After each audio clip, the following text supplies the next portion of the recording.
Hey there! Welcome to Exposing the Hidden Reality. I'm Annette, career reinvention coach and caffeine-powered human. And I'm Sandra, women's life and leadership coach. I bring the woo to our conversations. And this is the podcast where we call out all the unspoken stuff, biases, outdated expectations, and all the things women navigate in work and in life. Yes. We bring to light what we see happening. Smart, capable women stuck in the same patterns because no one really talks about what's going on. We'll bring some difficult truths. Welcome, insightful experts. And sprinkle in a little chaos and fun.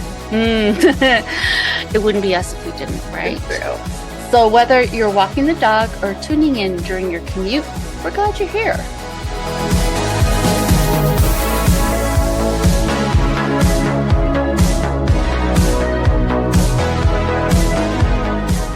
Let's do this. Let's do this. You want to do the let's do this together? Like 3, 2, 1, let's do this. All right, 3, 2, 1. Let's do this. Thank you so much. I guess we're doing it. And we're so We excited. are so doing it. We are so doing it. And we are joined today by Cheri Bergeron. And I'm going to give you the floor and let you tell us a little bit more about yourself and what you do. Well, I love this topic, or this whole notion of exposing the hidden reality, because the topic of motherhood and infertility is such a deep well of societal expectations and fairy tales and things like that. So I have written a book and started a nonprofit about this because women really don't have enough tools to help them kind of confidently navigate this journey with choice and empowerment. And so that's really what I'm all about. So I'm really excited to be here. Oh my gosh, yeah, we're excited to have you. Yes.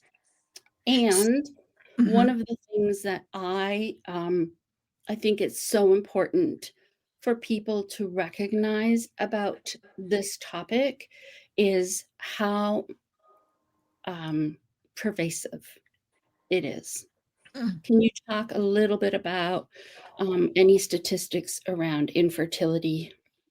It's crazy. 17% of people experience infertility, and it's men and women. Actually, 40% of infertility issues are men. And by the way, the hidden reality is we never talk about that part. We never talk about men's biological clocks. Don't get me started on that whole thing. You know, a lot of it is women bearing the burden for a lot of this and feeling if they have struggles conceiving that there's something wrong with them, that they are broken. And I felt a lot of those kinds of things. So, you know, that's 1 in 6 people of reproductive age worldwide, which is to me just mind blowing. And yet, 7 out of 10 women don't speak with their doctors about their fertility. And so this is just this kind of secretive, isolating area. And it's time for us to really open up the conversation. And I feel like there's, and maybe it's just me, but I feel like it's a double-edged thing, because if you don't want to have children, right? If you know this is not a path I want to go down, there's so much judgment. True. And if this is a path you want to go down and you're having challenges, there's so much insensitivity. When are you guys going to have kids? Why aren't you having kids? I'm ready to have kids. Right. It's so ingrained in our culture. I think that's the thing. It's ingrained in the fabric of our culture. But what I wrestled with was this notion of feminism. I mean, I felt very empowered as a girl growing up that I could be anything. And I pursued that with a great deal of vigor and ambition. But what I learned was that nobody teaches us how to plan for motherhood and how to fit that into this new empowered state that we have. And so here I was, a successful career woman who felt completely powerless to get the family that I wanted. I mean, that's messed up. You know, we shouldn't feel powerless about this, but that's really the place I think that our culture puts us in. Wait for the right person, get married, and then the babies will just miraculously come and everyone will live happily ever after. But life doesn't always work out that way. And so then what? What are our options then? And by the way, feminism also says you can live life on your own terms. And if motherhood isn't right for you, that's okay. I think you're a much more responsible person to say, you know what, motherhood's not for me, than to succumb to societal pressures and raise a child that is, damaged and hurt. I mean, that's not what we want to do. So we really need to open up the options for women to, become mothers if they want to and on their own terms. Yes, I love that. I think the power of choice is so powerful, and really understanding those options. So what you said before that really struck me is that, you're plodding along your career, maybe you've got the education that you want, and then all of a sudden you're like, ooh, I'm supposed to be making a different decision here now. So how can women, families better plan for that timing? Right. Well, the biggest thing for me started with trying to find the right person that I felt I wanted to have children with. There was a tremendous amount of pressure around that. And that's really the question that caused a lot of relationships to end. Like, no, I don't think I could see myself having children with this person. And so then I felt like I was going around this monopoly board and I'm on go again. Or maybe some women have gotten a divorce and they're starting over and they're thinking, wow, I just lost 6, 8 years of my life, and yet my biological clock hasn't changed, right? So that's a big issue. But then I took my fertility for granted. I kind of just said, well, medical science is going to have my back. And we see in the media people having children in their 40s and, even some in their 50s. Celebrities really perpetuate a lot of this. And so I'm thinking, no problem. I mean, I might need some medical help, but no big deal. Well, when the fertility doctor showed me the chart of our reproductive timelines, I was like, oh, this is a big deal.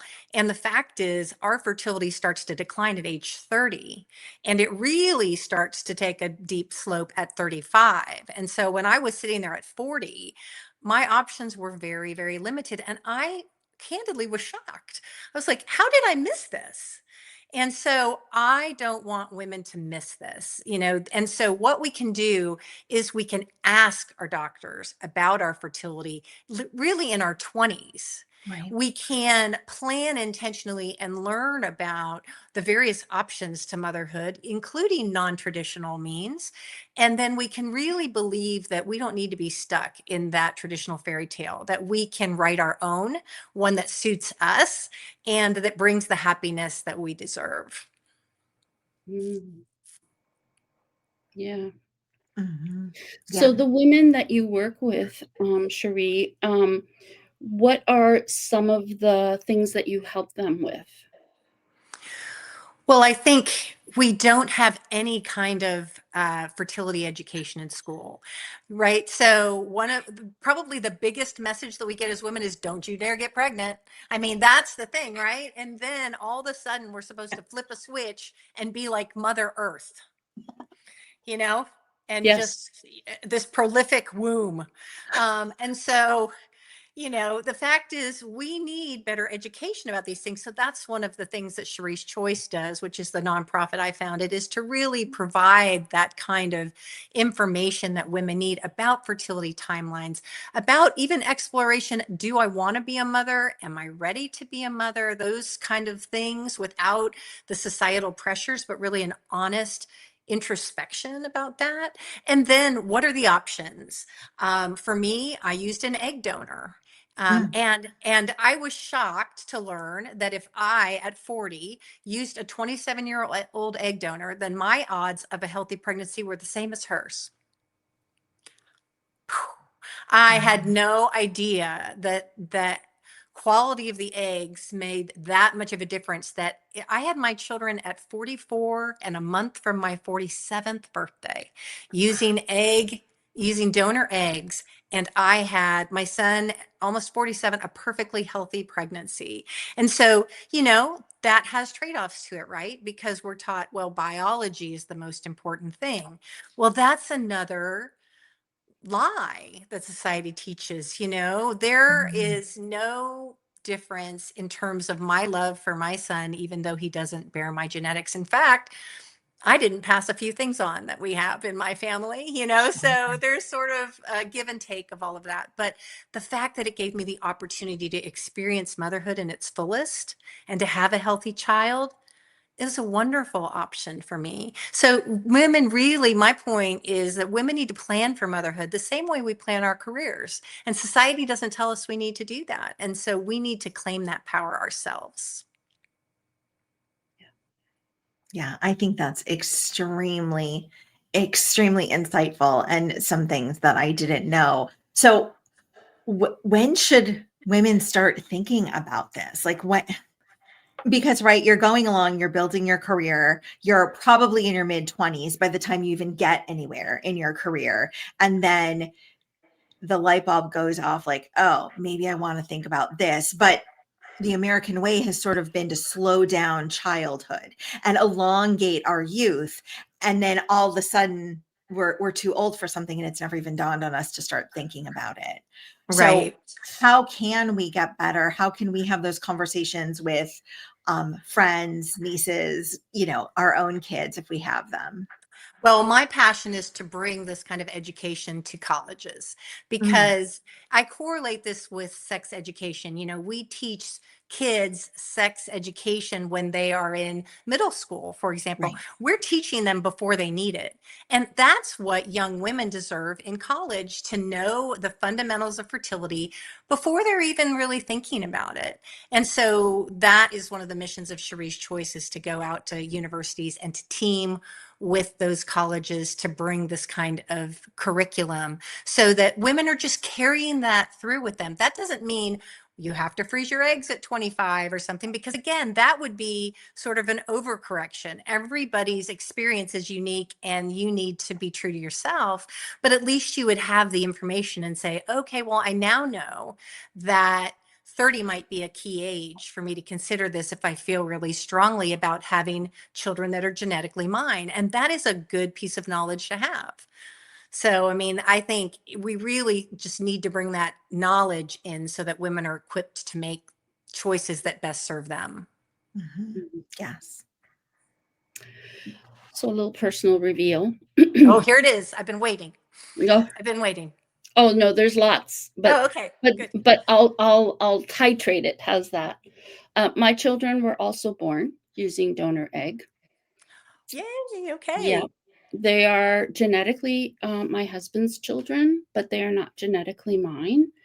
Um, and I made a deliberate choice to make sure that there was a very limited group of people that knew until my children knew. Mm, And Sure. and I raised my children knowing right from the very beginning. Yes. And it was interesting because my husband was the one who had the stronger reaction to sharing. And my reaction was, I feel nothing but gratitude to mhm, be able to experience this.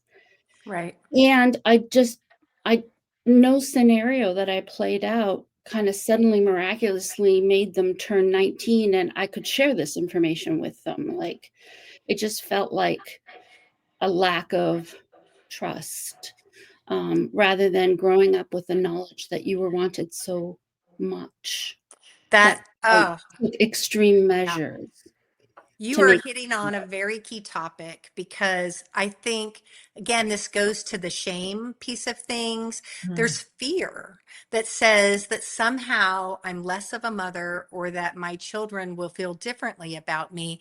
But the fact is, we need to flip that narrative. You wanted children so much, and we're willing to forego your genetics in order to make sure that you had a healthy child. And then you were with them from the beginning. You were with them through that whole journey. And this is that fallacy of to say, oh, that the bond really comes from biology. The bond does not come from the genetics. The bond comes from the love and the commitment day to day that we give to our children. And your children know that.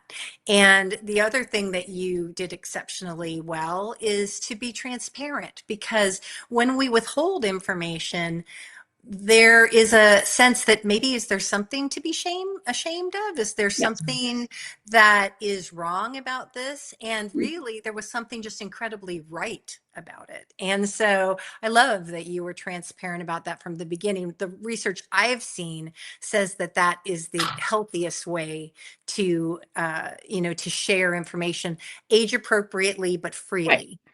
Right. So, as they've gotten older, of course, it's like they understand, right? And when they got to middle school, my boys are now 19, and my daughter's 16. So, when my boys were in middle school, they were like, and they're teaching you the blood typing through the fingertip thing.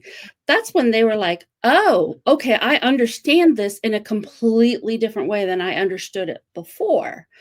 But it's so interesting how people forget, right? My sister was one of the people who knew from the very beginning. And, not too long ago, her comment was, they're so much like you, they look so much like you. And I'm looking at her like, really? Like, seriously, like, let's take a moment and think about that, right? You know what the answer is? Thank you. I Yes, yes. appreciate that. And you know what? I agree. I think they do. And the one that I thought was the funniest was one of my children looked at me and said, "Mom, was I planned?" Just a little bit. Yeah. Yeah. And you can't get more planned than you were. I actually said you were designed, actually. You were very intentionally and wonderfully designed. So, I You were agree. I project mean, managed, right? With deliverables, milestones, all the things. Yes. actually, it's funny because my son he's 10, is very into dinosaurs. And we talk about blending this one and that one and stuff. And it actually was kind of a good format to talk with him and say, we just made this superhuman that is you. And, you were just very intentionally and wonderfully made. I love Yes. that. Yes. So beautiful. Yeah. Tell But us I'm more glad about that your, go ahead. No, I was just glad that you took that path and that you freely shared that information, because again, a lot of people from single mothers by choice and things who have sperm donors, they just say, I always knew, and it was no big deal. And Right. so even if someone tried to tease them, oh, you didn't have a father or something like that, they'd be like, yeah. And it never landed for them as a insult because they felt no shame around Yes. it. And that was the key part. For me, the book that I chose to read, we told them right from the very beginning, this is a book about you guys, right? And they would love that book. They'd ask all the time, "Can you read it? Can you read it to us?" But one of the things that they talk about in that particular book is families come in all kinds of different like they look different. Some kids grow up with their grandparents. Some kids grow up adopted. Some kids grow up in a different country because of different situations. And to try and really normalize that family is not about genetics necessarily. It's about the people that you share love with. That's absolutely true. And I think many of your audience may relate to feeling less connected with some of their biological family members. There are some some of my family was very critical of my Mm. journey as a doing IVF and becoming a single mother, due to very devout religious beliefs. And that was incredibly painful, because aren't your family members supposed to love and support you? And if this is the desire of your heart to become a mother, when they don't support you, that is just a really hard thing. And so family for me has become people who accept you, who lift you up, who are supportive and are there when you need them, and you are the same to them. That's really family. Mhm. Yes, Yes. that's beautiful. Tell us more about your book. Oh gosh. So my book is a little bit of a cautionary tale, to Mm. be completely honest, of someone who didn't plan their path to motherhood. And so I am very unvarnished in this book, talking about all the things that I went through. I was a foster parent first, and then 7 years of IVF. My total journey of infertility was 10 years. And I also talk about the childhood wounds that I had that really made it difficult for me to find the right partner, because I had some painful interactions with my brother and with my father. And so one of the messages of the book is really do some of your own personal healing, because if Mhm. you have those kinds of childhood wounds that go unaddressed, it can really keep you from finding the right person. And that can further delay your journey to motherhood if that's something you really want. So I go through this whole path. And then at the end, finally achieving the family that I dreamed about, I talk about some of the learnings from that are, some of them are faith-based. Some of them are what truly is family, like we've been talking about, and then how to reclaim your power and chart your path to motherhood. So the book Mission Motherhood is available on Amazon. And, it's really meant to be a girlfriend to girlfriend kind of conversation. I wanted Mhm. it to be like we're sitting across from each other with a glass or probably a bottle of wine, and your friend is sort of pouring out their heart. That's the way the book is meant to be, to come across. So I hope it Mm. does. There's another aspect of motherhood that I think having this conversation and the conversation that your book fosters is we find it really hard to talk to our girlfriends when we experience loss through pregnancy.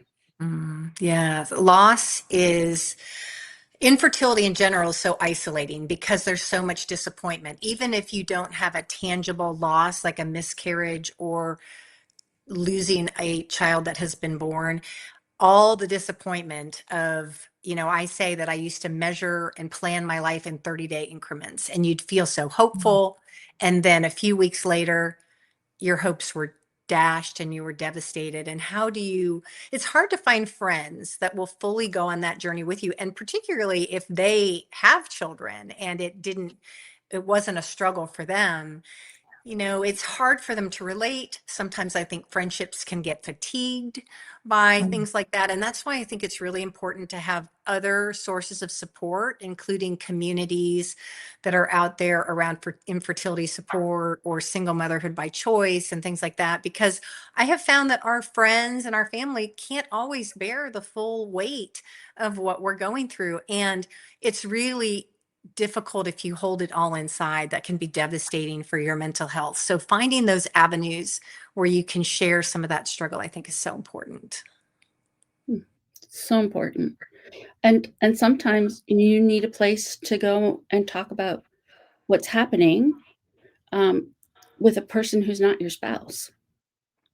Oh, mostly without your spouse. I mean, what I found was that men really struggle, or at least the men that I experienced struggle with entering into this, because I think they feel even more powerless than we do.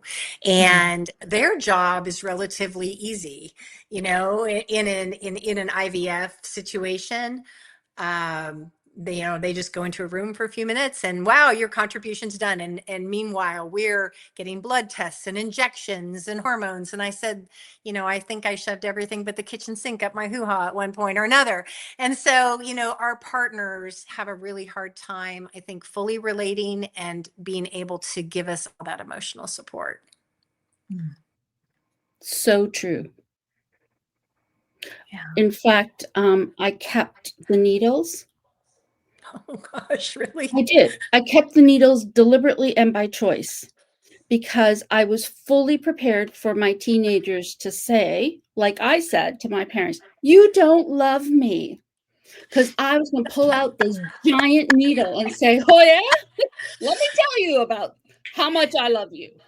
Prior to this infertility stuff, I don't even know what the term is, but I had a phobia of needles. Like I would not get vaccinations or all the shots, I would just slip out of the room and I had to confront that fear if I wanted to become a mother. So yeah, that's definitely some good mom guilt there, I think.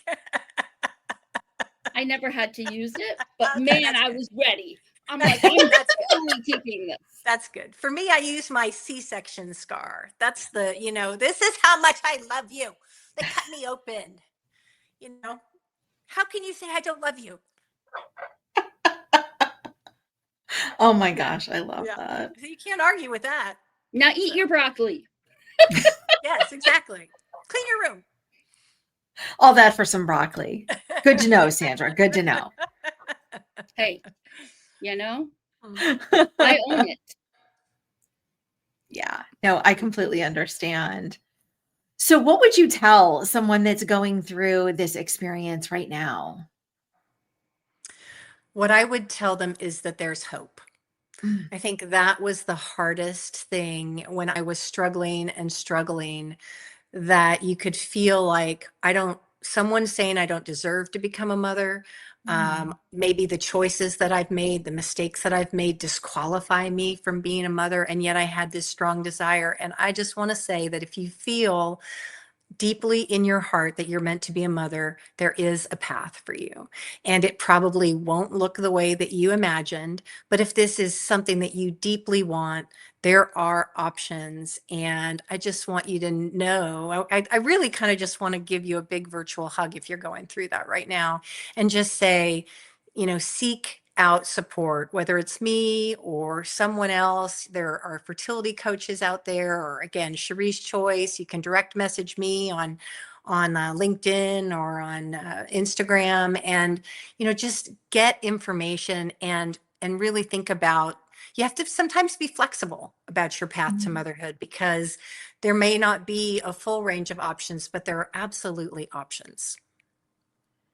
I love that. And I think that's what women struggle with a lot is things not unfolding as we thought they would when we were younger, right? And then you're trying to live up to this vision that you have of yourself or your future, and it's not quite there. And I think it's okay to adjust your expectations or to go about it differently, just like with anything, with your job, with, the car and getting a flat tire, right?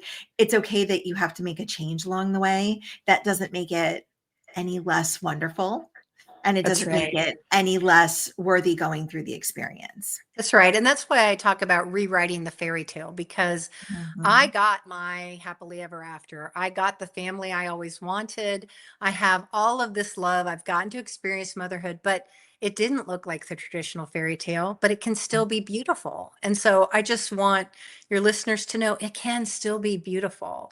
And one of the things we have to do in life is be flexible, be adaptive, because we don't know what life's going to throw at us, but we still have power to take steps forward and achieve the things that we want.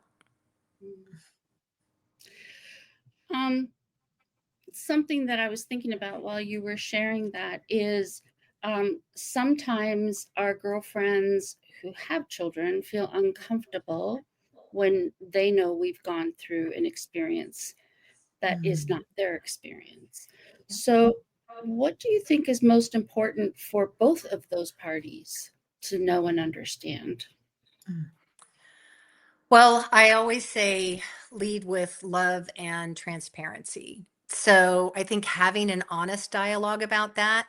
Sometimes if you're grieving, you may have to step away from a friendship for a little while, because I actually blogged about that recently, that these kinds of journeys can create real strains on friendships sometimes. But I think what you have to do is come in with love and wanting to support your friend and just meeting them where they are. I mean, I can be sad about my lack of having children and still celebrate my friends' children. But sometimes, maybe not every day. Maybe some days are harder than others. The other thing is, those children can be an opportunity for you to be motherly to someone and to really build into another child. So I think the root of it again is transparency and love that you have for each other. Mm. Yeah, that's really beautiful. And I think kids feel that. They feel when there's true love and caring from someone that's outside of their actual family. And I always think that's a fun thing to pour into, because I do not have any kids, but I love on the kids that I know, because they deserve that. And so, Absolutely. yeah, so I think that's just a beautiful addition to families, is like aunties and non-related people that love your kids just as Oh, much yeah. as I mean, you do. kids will absorb love from anywhere. So, and from as many sources as possible. So, some of my parents' friends were, very meaningful to me. Yeah, And, so those are additional mothering opportunities that we have. that's a great thing to think about and consider. My Mhm. my daughter loves Miss Annette. Yes. And I love She her. She's calls such a great kid. she calls Miss Annette her BFF. See, Yeah. you have the heart of a mother. See? Mm. Well, and I think that that's always what's been interesting, is I think that women naturally mother in very many aspects of our lives, right? Maybe that's more of a caregiving role, or loving our animals as much as we do, right? There's ways that you can direct that energy into something that can be just as beautiful and meaningful in your life. And it doesn't always, like, I'm not disappointed that I'm not a mother to a human person, because I have a very full life in Yeah. other ways. And yes, it's also then I understand people have the drive to want to be a mother. And I think that's beautiful too. So yes, I think supporting your friends and your family wherever they are, engaging in the conversation of, what do you want? Help me understand how I can support you, Yeah. is really, really, really meaningful. And I love what you're saying, Annette, too, and what you said, Cheri, because as our children grow and mature, they need different kinds of parenting, Mhm. right? So I know that there are some things that I can tell my daughter and my sons. It's like blah blah blah blah blah. It's like Charlie Brown's teacher, right? Wonk, wonk, wonk. Yeah. Mwah, mwah, mwah. Exactly, right? And and yet, Annette can say it to them, and they're like, "Do you know what Miss Annette said that I should do? Wow, what did she say?" Right? And Right. and then afterwards, I call, and I'm like, "Thanks," right? Well, um, I mean, you're hitting on the notion of village, because I yes, think a Yeah. lot of times nuclear families, that's really not enough of an influence for a child. They need all different kinds of voices and people who love them. And so, and that's just a big part of that village. And our children fit. Mhm. Yeah, I agree. And so maybe that's part of building this village, this community, almost before we need it. And then having those conversations, way before the time comes when we're struggling with this challenge. I feel like we may have lost Cherie, so we'll give her a moment Yeah. to maybe jump back on. Um, But so to those people who are part of our audience and you're listening to this broadcast, we'd love to hear your thoughts. Let us know you're here. Say hello. If you've had any experience of this topic from any perspective, we'd love to hear whatever you'd like to share, or even any questions you might have. Yeah, that would be great. And I'm sure that we'll get the questions answered post stream. And Cheri's book was Mission Motherhood. And I'll also make sure that that gets put in our description box. Yeah. Yeah. So I know Cheri's going to jump back in here, but we want to thank everyone for joining us today. And let us know what kinds of topics. Oh, there we go. She's Oh here. my goodness. I'm so sorry. That never happens to me. Gosh. Don't worry. Technology. We don't even We were try and just talking explain about it. technology, see, weren't we? We were I just talking know. about that. What were you Mhm. guys discussing while I was gone? We were Were you discussing, talking about me? yes. We were just discussing that we'd love to hear the experiences of our audience members and what they've gone through or their perspective on what we're speaking about. I would love to hear that too. Yeah, wouldn't that be great? Wonderful. So, Cheri, we're so grateful you were able to join us and to share about this particular topic. I don't think we talk about it often enough. I think it's so important. I think that planning as a woman is so important as well. And we did, so one of the things I'm known about in this little thing is that, I throw a loaded topic in the last 5 minutes of the conversation, right? But what we have done a podcast about before is some of the economic papers that show how women are impacted through hiring practices, or because they are in a high-powered job and their partner is in a high-powered job, and then they have children and they have to step back. They don't have to, but they choose to, or they choose not to. And how is that perceived or impacting their career? So we have talked about this from that perspective, but I think it's so important to talk about even before we ever get to the point of having children, having our own plans about, is this something that is for me or not? And if it's for me, when do I see it happening for me? And Yes, we'll and then do it's a rolling decision, really, which is, am I in the right kinds of relationship, or maybe it's better to pursue motherhood and then allow love to find you in its own time, as yes. opposed to forcing that to have children and then perhaps ending up in divorce and things like that. So this is kind of a rolling set of decisions and thought processes that women need to have. And I don't know about you, but in my situation, I think that I had a timeline in mind, but because I wasn't anywhere close to being at that timeline, it never seemed important to me to go and check all the biology stuff. And so when I was finally at that point, it was like, oh no, Yeah. you're like way done. Yeah. Exactly.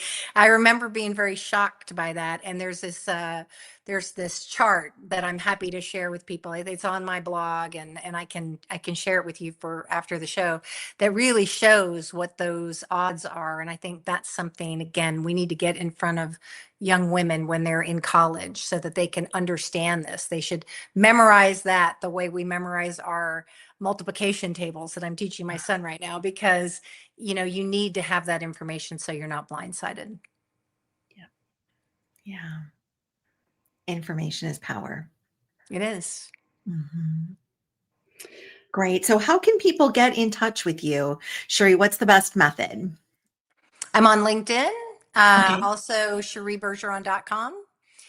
Those are and then Cheri's Choice for the resources on the nonprofit and all of that kind of thing. And then, pick up the book if you want I've heard it was called a thriller. And I'm like, yeah, my fertility journey is a thriller. But if you want a book you can't put down, pick it up. Thank Love you that. so much for being With a here. happy ending. With a happy ending. With the happy ending. Again, thank you. you. Thanks for Yeah, your no, thank honesty and you. transparency. Yeah. Of course. I love you guys. As I said, you're a hoot. I love talking to you. You guys are great. Thank you. Thank you.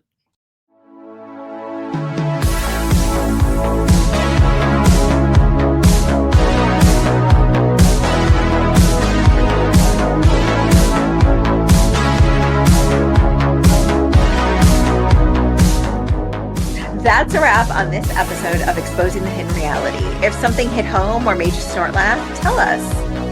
Seriously, we love hearing from you. Message us, tag us, or send us coffee. We love And coffee, hey, leave a review. It helps more women find us and boost our egos. which are like fragile, like suspiciously fragile. True. All right, until next time, keep questioning, keep growing, and if all else fails, Blame the dog. see you next time. Wait, did we stop recording? No, we're still here. You have to push the red button. Red button. Cool. Just eternal podcast. Bye. Bye.